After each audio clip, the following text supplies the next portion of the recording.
How to delete VK account on mobile device. Launch your VK app. Here we go. You will land to the home page.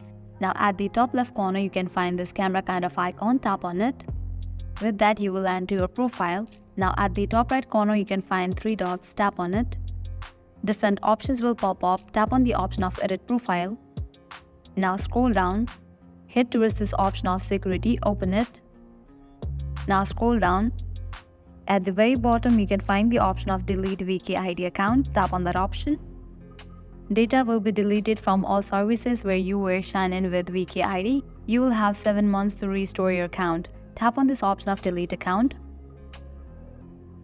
Account deleted. If you want to restore your account, you can just type in your email address and password link with your VK account and log in back to your VK account. So this was all for this video. This is how you can delete your VK account. If you guys find this video helpful, make sure to like, share and subscribe. Thank you.